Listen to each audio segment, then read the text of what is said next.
Hey there, quirky folks! I'm your host, Anna, and today we're going to focus on the Batmen that are coming in The Flash. This film is loosely based on the Flashpoint storyline from the comics, so we were always going to see two Batmen in it. Affleck is coming in for the last time. But instead of bringing Jeffrey Dean Morgan from Batman vs. Superman to play Thomas Wayne's Batman, director Andy Muschietti and co. decided to bring Michael Keaton back. His story will continue after Batman Returns. Initially, 1995's Batman Forever and 1997's Batman and Robin were called sequels to Tim Burton's two Batman movies. But those movies have now been discredited. They aren't canon to Tim Burton's universe anymore. Instead, the story of Burton and Keaton's Batman will continue in The Flash. Over the last 3 decades, this Batman has been through a lot. He is old and aloof from the rest of the world. He has long hair and it seems as if he hasn't been Batman for a while. Although, he still seems in pretty good shape to kick some ass.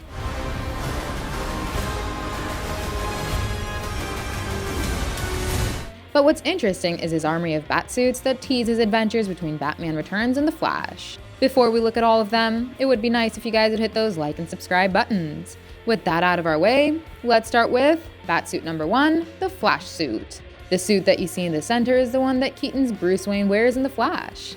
This is the most advanced Batsuit we've seen Keaton wear till now.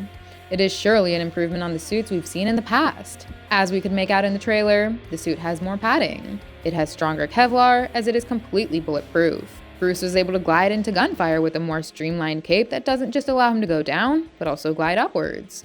One may have thought that the neckline on the cowl must have been altered over time because Keaton literally couldn't move his neck in the past. How much do you weigh? While it is slightly improved, we still don't see a major change in it. Next up, we've got Batsuit number 2, Year 2.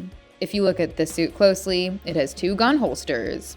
So, it's similar to the Batman Year 2 suit from the comics. Obviously, it has been added as an Easter egg, but it clearly indicates that even Keaton's Batman resorted to using firearms at some point in his career. Since its name in the book suggests that it's the Year 2 Batsuit, maybe Bruce could have worn it between Batman 1989 and Batman Returns. He could have picked up the idea of using guns, but then dropped it soon after. But since this suit wasn't seen in Batman's armory back in 1992, maybe Bruce took up guns after Batman Returns. Next up there's Batsuit number 3, the blue-gray suit. Even though we've mostly seen Batman in his black and gray attire in the comics, dark blue and gray Batsuits have also been iconic.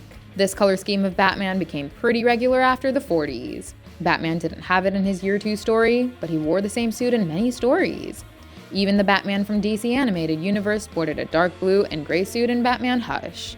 And it's no surprise that Keaton's Batman also switched from all black to this classic color scheme at some point of time. Then there's Batsuit number 4, Batman 89.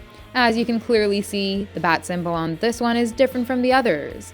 So this is clearly the suit that Keaton wore in Tim Burton's first Batman movie. Since Batman was a rather new development in Gotham in this story, we could presume that this was the first suit that Bruce came up with. It was pretty advanced for its time, as it also featured a subpar body armor and even a glider. Some kind of body armor. He's human after all.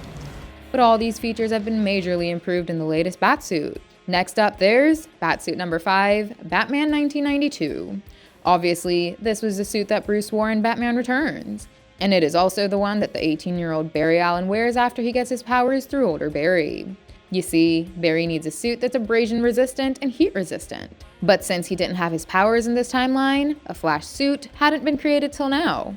So this young Barry uses the closest thing to it, which is the old Batsuit.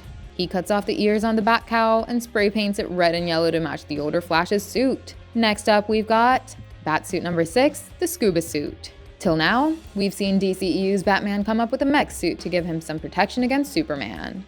And we saw him use a rebreather in Suicide Squad that allowed him to breathe underwater. But Keaton's Bruce came up with a mix of that, as for the first time, we'll be seeing a live-action underwater Batsuit. Well, we won't see it in action, obviously. But if you look closely, this suit seems as bulky like an underwater diver's suit. And it is equipped with night vision goggles and an oxygen supply mechanism to allow deep-sea escapades. Up next there's Batsuit number 7, the Desert Suit. Looking at the goggles and the hood, it clearly looks like a suit designed for a mission in the desert. It also sort of matches the suit in Batman Gotham by Gaslight. And its clear counterpart is the Nightmare Batsuit that Ben Affleck wore in Batman vs. Superman's desert sequence. So it would be safe to say that since Michael Keaton and Ben Affleck's Bruce Waynes are multiversal variants of each other, they think alike. Another example of that is Batsuit number 8, Affleck's blue and gray suit. Just like Keaton had a blue and gray suit in his universe, Ben Affleck also comes up with one in his universe. It has the classic yellow belt to complete the color scheme. And it is an upgrade on Batfleck's tactical armor from Justice League, as it has a mesh armor plating. And the bat symbol also divides and moves to allow better movement. All these suits will prove to be the final ones that both Ben Affleck and Michael Keaton wear as Batman. And that's because The Flash will set up the arrival of a new Batman in a newly announced movie, The Brave and the Bold. So before you leave, do tell us about your favorite Keaton suit and your preferred Batfleck suit in the comics. Also, be sure to hit those like and subscribe buttons if you enjoyed this video. Goodbye, and I'll see you in the next one.